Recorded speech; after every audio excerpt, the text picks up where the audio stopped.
नमस्कार दोस्तों, सत श्री अकाल, केम छो। आज हम जानेंगे सेंटेंसेस होते क्या हैं। अब आप लोग कहोगे कि सर सेंटेंसेस के ऊपर क्यों? क्योंकि आज हमारी बेसिक इंग्लिश की फर्स्ट डे की वीडियो है, तो सेंटेंसेस के बारे में जानना बहुत जरूरी है, जिससे हम इंग्लिश बनाना सीखते हैं। क्योंकि किसी भी इंस्टीट्यूट में जाते हो तो सबसे पहले आपको टीचर सेंटेंस बनाना ही सिखाता है, तभी आप ट्रांसलेशन कर पाते हो, राइट? तो जानते हैं, देखिए सेंटेंसेस आज हम सीखेंगे सिंपल सेंटेंसेस के ऊपर। किसके ऊपर? Simple sentences. वैसे दो और भी होते हैं, कंपाउंड और कॉम्प्लेक्स सेंटेंसेस, लेकिन आज हम जानेंगे सिंपल के ऊपर। तो देखिए सेंटेंसेस दो चीज से मिलकर बनते हैं। किस किस से? पहला होता है सब्जेक्ट। क्या होता है? सब्जेक्ट। और दूसरा होता है प्रेडिकेट। क्या होता है? प्रेडिकेट। तो सब्जेक्ट के बारे में पहले हम जान लेते हैं थोड़ा बहुत। देखिए सब्जेक्ट में एक होता है सिंगुलर नंबर और दूसरा होता है प्लूरल नंबर। क्या होता है? सिंगुलर नंबर और प्लूरल नंबर। सिंगुलर से क्या डिनोट होता है कि किसी एक इंसान के बारे में बात करें। सिंगुलर नंबर कौन कौन से होते हैं?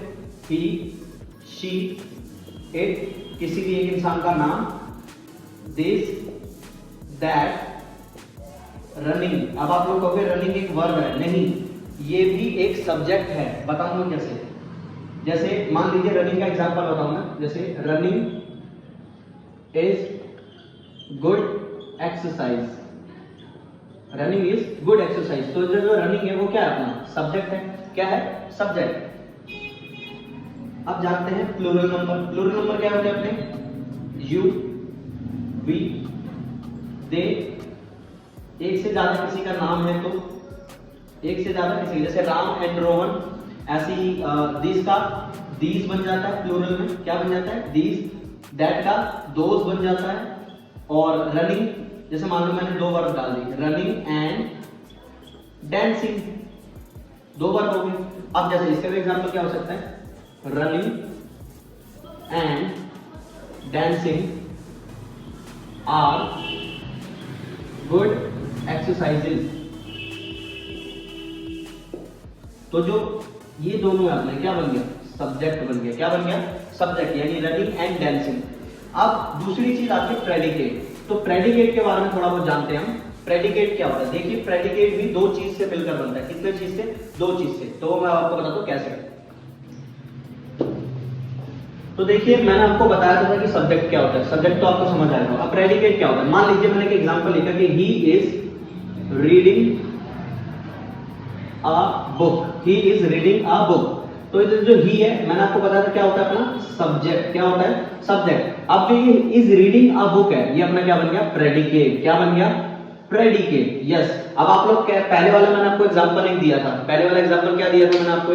कि रनिंग इज गुड एक्सरसाइज। तो आप लोग कहोगे सर इधर रीडिंग आ रहा है, उधर रनिंग आ रहा है। उधर जो रनिंग है वो पहले, सबसे पहले आ रहा है, तो वो क्या बन गया? अपना सब्जेक्ट। वो वर्ब नहीं है। जब भी वर्ब सबसे पहले आए और आईएनजी आए तो वो अपना क्या बन जाता है? सब्जेक्ट। क्या बन जाता है? सब्जेक्ट, या फिर प्रोनाउन कहलाता है। सब्जेक्ट या फिर प्रोनाउन कहलाता है। लेकिन अगर सबसे पहले कोई word he, she, you, we, they, ये अपना सब्जेक्ट ही है, क्योंकि ही है। इधर रीडिंग क्या आ रहा है? As a main verb use हो रहा है। मेन वर्ब भी मैं आपको बताऊंगा। जानते हैं पहले प्रेडिकेट क्या होता है। तो देखते हैं प्रेडिकेट कितने चीज से मिलकर बनता है। प्रेडिकेट भी दो चीज से मिलकर बनता है। किस किस से? वर्ब से।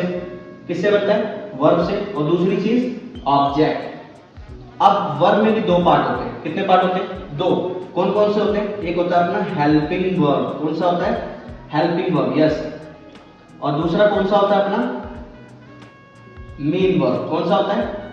Main verb. तो पहले जानते हैं हेल्पिंग वर्ब ये क्या होता है। What is helping verb? देखिए हेल्पिंग वर्ब, हेल्प से ही पता लग रहा है। हेल्प का मतलब क्या होता है? सहायता करना, यानी जो वर्ब की सहायता कर दे। क्या?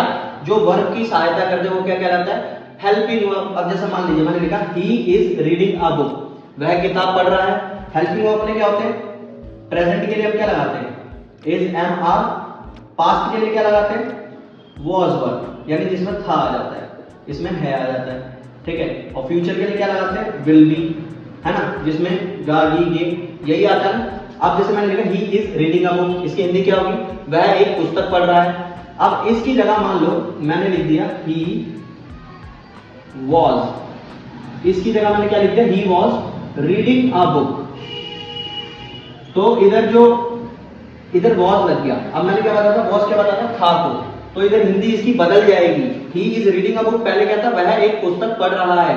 He was reading a book, वह एक पुस्तक पढ़ रहा था। तो यही बताना चाह रहा हूं कि जो हेल्पिंग वर्ब होते हैं वो हमारे सेंटेंस के मतलब चेंज कर देते हैं, यानी जो सेंटेंस को पहचानने में मदद करे वो क्या कहलाते हैं, हेल्पिंग वर्ब। अब ऐसे मैंने मान लो इधर विल बी कर दिया, he will be reading a book, वह किताब पढ़ रहा होगा, ये फ्यूचर को डिनोट कर दिया। तो यानी हेल्पिंग वर्ब क्या होते हैं, जो हमें पहचानने में मदद करते हैं किसको, सेंटेंस को।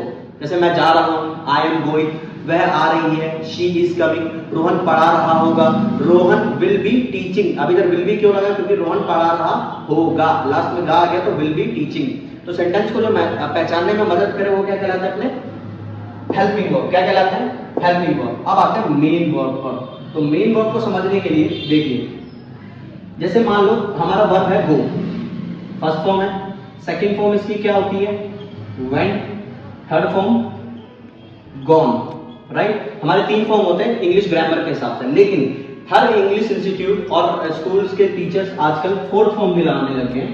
4th फॉर्म जिसमें हम आईएनजी ऐड कर देते हैं। क्या ऐड करते हैं, 4th फॉर्म में हम आईएनजी करते हैं। जैसे गो का गोइंग हो गया, कम का कमिंग हो गया, राइट का राइटिंग हो गया, स्पीक का स्पीकिंग हो गया। ऐसे 5th फॉर्म होती है। 5th फॉर्म में क्या करते हैं हम, गो का गोज बन जाएगा, यानी ईएस। इसमें हम क्या करते हैं, एस लगा देते हैं, ईएस लगा देते हैं, या फिर आईईएस लगा देते हैं। अब जैसे मान लो वर्ब क्या होती है, वर्ब से ही तो, मेन वर्ब से ही तो पता लगता है कि हम किस काम के बारे में बात कर रहे हैं। मान लो मैंने कहा आई एम टीचिंग, मैं पढ़ा रहा हूं, तो मैं क्या कर रहा हूं, पढ़ाना क्या है अपना मेन वर्ब है, क्योंकि ये बता रहा है कि मैं पढ़ा रहा हूं। आप हंस रहे हो, यू आर लाफिंग। अब लाफिंग क्या है, हंसना, एक क्या है, मेन वर्ब है। अब आर क्या डिनोट कर रहा है, आर है अपना helping verb, because it is helping to understand that it is a sentence of present, right. So the main thing is that I hope आपको ये चीज समझ आई होगी। अब थोड़े बहुत एग्जांपल से समझ लेते हैं, ध्यान से देखना। जैसे मैंने कहा he has gone to Mumbai, he has gone to Mumbai। इसमें ही क्या है, अपना सब्जेक्ट है, क्योंकि ही की बात कर रहे हैं हम। हैज अपना क्या है, ये पहचानने में मदद कर रहा है। क्या पहचानने में मदद कर रहा है, प्रेजेंट परफेक्ट टेंस, जिसकी हिंदी पहचानते चुका है। तो ही हैज क्या बन गया अपना हेल्पिंग वर्ब, जो सेंटेंस को पहचानने में मदद करे उसको क्या बोलते हैं, हेल्पिंग वर्ब। अब जो गॉन है, ये क्या है अपना मेन वर्ब। और Mumbai, it is a object. क्या बन गया अपना ऑब्जेक्ट। अब ऑब्जेक्ट क्या होता है, let me explain you. Object जिसपे सब्जेक्ट का असर हो, या फिर जो सबसे लास्ट में, लोग कहते हैं कि जो सबसे लास्ट में लगता है वो ऑब्जेक्ट होता है, लेकिन जिसपे सब्जेक्ट का असर हो वो क्या बन जाता है, अपना ऑब्जेक्ट। जैसे मैंने कहा कि मैं आपको पढ़ाऊंगा, आई विल टीच यू, तो कौन पढ़ा रहा है, मैं क्या बन गया सब्जेक्ट, और किसको पढ़ाऊंगा, आपको, तो यू क्या बन गया अपना ऑब्जेक्ट। आई होप आपको समझ आया होगा, और इसको आप अपनी नोटबुक में लिख लेना, या फिर ये चीज लिखने की नहीं होती, ये चीज बस आपको समझने की होती है। याद रखना, इंग्लिश सीखने से पहले उसको समझना सीखो, क्योंकि अगर आप समझोगे नहीं, रटोगे, तो आप कभी भी एक फ्लुएंट इंग्लिश स्पीकर नहीं बन सकते हो। Thank you so much.